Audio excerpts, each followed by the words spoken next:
শুভ সন্ধ্যা। এটা হলো কাকিনাড়ার মাজালের মধ্যে এটা বজরংবলির মন্দির। এটা কিন্তু খুব জনপ্রিয় এখনকার সময়। অনেকে নৈহাটি দিয়ে আসে, কেউ কেউ কাকিনাড়া দিয়েও যায়। এখনকার সময়ে এই মন্দিরটা ভীষণই একটা জনপ্রিয় মন্দির। কিন্তু আমি যখন বিয়ের আগে এখানে এসেছিলাম তখন কিন্তু এখানে না তো জনবসতি ছিল, না তো এটা এত পপুলার একটা জায়গা। শুধুমাত্র হনুমান জয়ন্তীর দিনই এখানে ধুমধাম করে পুজো হতো, আর সন্ধ্যের পরে খিচুড়ি ভোগও দেওয়া হতো। তো আমার এক স্টুডেন্টের মায়ের সাথে আমি এখানে এসেছিলাম। কাকিমা এখানে পুজো দিতে এসেছিলো, তো সেই কাকিমার সাথে আমিও চলে এসেছিলাম দেখার জন্য যে আমার বাড়ির কাছে এত ভালো একটা মন্দির আছে, যাই গিয়ে দেখে আসি। ছিলাম যখন আমি কাকিমাকে ভালো করে বলছিলাম যে এখানে তো দিনের বেলাতেও আসতে ভয় লাগে, তোমরা চিনলে কি করে? তো যাই, সেই দিন আর এই দিনের মধ্যে এখন অনেক পার্থক্য। এখন তো মন্দিরই কত সুন্দর হয়ে গেছে, আর মন্দিরের আশেপাশে তো পুরোই পাল্টে গেছে। আমি যখন এসেছিলাম তখন এখান থেকে বাড়ি ফিরেছিলাম হেঁটে হেঁটে, আর এখন তো এখানে কত টোটো রয়েছে, রিক্সা রয়েছে, আর এখানে এখন খাবারও ব্যবস্থা রয়েছে। তখন তো কিছুই ছিল না, পুরো ঘুটঘুটে অন্ধকার ছিল। কি বলবো, কত পাল্টে গেছে এই কয়েক বছরের মধ্যে, চেনাই যাচ্ছে না। আর এই মন্দিরের মধ্যে পার্কের মধ্যে কত কিছু রাইডস রয়েছে, স্লাইড রয়েছে। আমার ছেলের তো পুরো পাগল হয়ে গেছে এখানে, সে তো কিছুতেই এদিক ওদিক যাবে না। আমি ওকে বলছি চল সামনের দিকে একটু ঘুরে আসি, ও সামনের দিকে যেতে রাজি নই। তো আমার বোন রয়েছে, আমার বোনকে আমি বলছি তুই একটু দেখ, আমি একটু সামনের দিকে যাই। তো বলছে ঠিক আছে তাহলে যা। তো ও রায়ান আমাকেও যেতে দেবে না, আর ও নিজেও যাবে না। ওর সাথে আমাকে এখানে দাঁড়িয়ে দাঁড়িয়ে দেখতে হবে। আর এখানে ওর বয়সী কতগুলোর সাথে বেশ ভালো বন্ধুত্ব হয়ে গেছে, ওদের সাথে দৌড়ে দৌড়ে ওকে স্লাইড করতে হচ্ছে।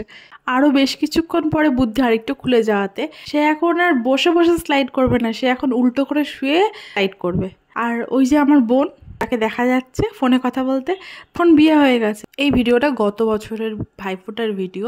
আমার বোনের বিয়ে হয়েছে জানুয়ারি মাসে। এখন আমার হাতে প্রচুর সময়, ফ্রি টাইম কাটানোর জন্যই গ্যালারিতে পুরোনো দিনের ছবিগুলো দেখছিলাম। তো সেখান থেকে এই ভিডিওগুলো পেলাম, আর বেশ ভালোই লাগছিলো দেখতে।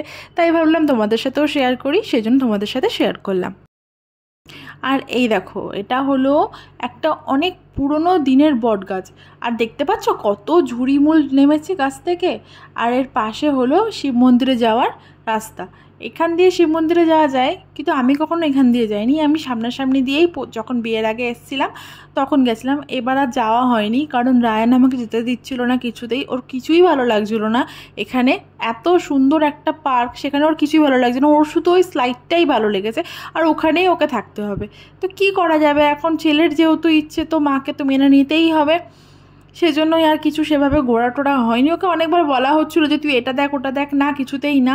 আর আমার বোনের সাথে এখন রীতিমতো মারামারি চলছে যে না, ও ওই স্লাইডে যাবে, অন্য কোথাও যাবে না। তো আমার বোন লাস্টে বাধ্য হয়ে নিয়ে যাচ্ছে, বলছে চল তুই কত স্লাইড করবি, চল আমি যাচ্ছি তোর সাথে। এইসবই। পাশে যে পুকুরটা দেখা যাচ্ছে না, এই পুকুরে প্রচুর মাছ আছে। মাছ দেখার সাথে সাথে এটাও দেখলাম কি যে সূর্য অস্ত যাচ্ছে, আর অস্ত যাচ্ছে মানেই আমাকেও বাড়ি ফিরতে হবে। আমার কর্তামশাই সন্ধ্যেবেলায় অফিস ফেরত আমাদের নিয়ে বাড়ি ফিরবে বলেছিল। তার জন্য দুপুরবেলা ভাত খেয়ে উঠেই চলে এসেছিলাম পার্কে, যাতে আমরাও একটু পার্কে ঘুরতে পারি আর ওকে এসেও না ওয়েট করতে হয়। তো সেরকমই করেছিলাম। আর বাড়ি ফেরার পথে আমি আর আমার বোন মিলে একটু দই ফুচকা খেয়েছিলাম। ফুচকাগুলোর খুব টেস্ট ছিল। আবারও যাব এই আশা নিয়েই বাড়ি ফিরলাম। আর বাড়ি ফেরার কিছুক্ষণ পরে আমার কর্তামশাই চলে এসেছিলো, আর ওর সাথেও বাড়ি ফিরে গেলাম। ব্যাস, টাটা।